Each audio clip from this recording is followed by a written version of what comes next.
This is Ralph Brandt from the Fireside. The chapter is entitled, Worthy is the Lamb.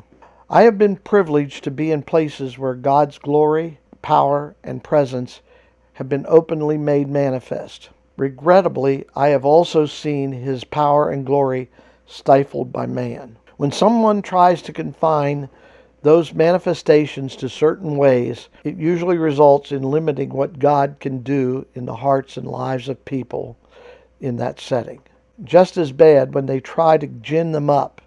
They are a stench in the nostrils of God, and they are of no value to the people.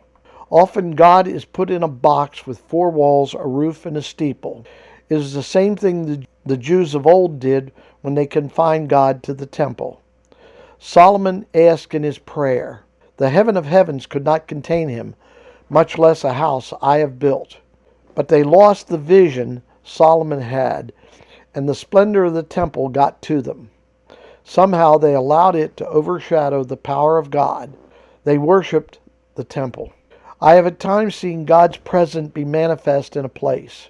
One Sunday in late 1995, the expressive worship team at the church we were attending did a number to the song, His Kingdom. It begins, Jesus, God's righteousness revealed, the Son of Man, the Son of God, His kingdom come. And His kingdom will know no end, and His glory will know no bounds. And it ends with the lines, Jesus, God's righteousness revealed.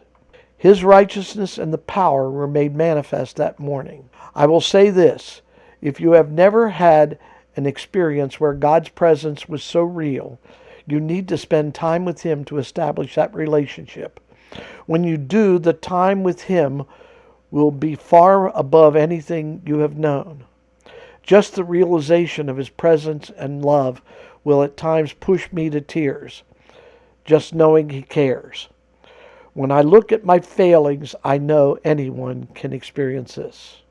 I will digress from the book for a second. Many times as I read some of this, I see His glory, I see His presence, and I'm brought to tears. I take those out, but I'm not sure if I should. Back to the book. Many in the congregation were hearing this song for the first time, and there was a sweetness of His presence during the song.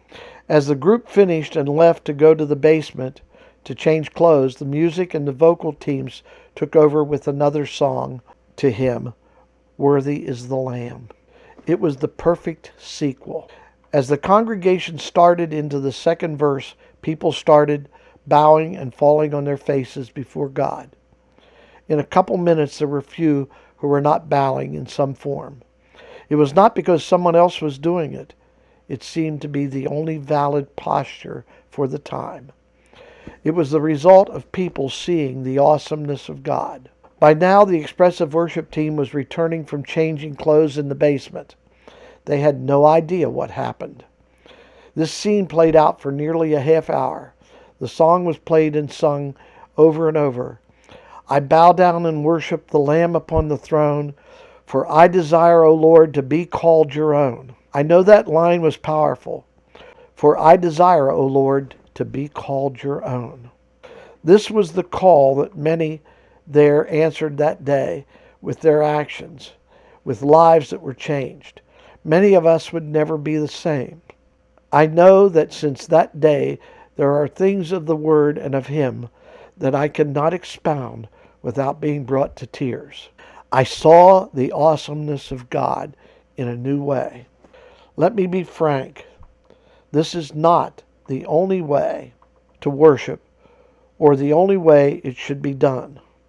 But on that day, it was a way to honor Him. I have seen like occurrences with different manifestations in other settings, but that morning was something I will remember because people responded to God in a special way, and He was faithful to be there and present Himself. I believe that someday we will see that Lamb that was slain, the Lamb that is worthy to receive glory and honor. Worthy is the Lamb. From the song, Worthy is the Lamb. Verse 1, Worthy is the Lamb that was slain. Worthy is the King whose name is above all names. the King of Kings, the Lord of Lords, El Shaddai, the Prince of Peace, Emmanuel, to you I cry. Lord, you are my rock and my fortress. Lord, you are the King of all kings. Lord, you are the great and awesome, mighty God, my Master, Creator, ruler of everything. And verse 2, holy is the Lamb that was slain, holy was the King, whose name's above all names. I bow down and worship the Lamb upon the throne, for I desire, O Lord, to be called your own. I desire to be called your own. This is Ralph Brandt from the Fireside. May God bless you, and may he reach you in a way that you see the Lamb who is worthy.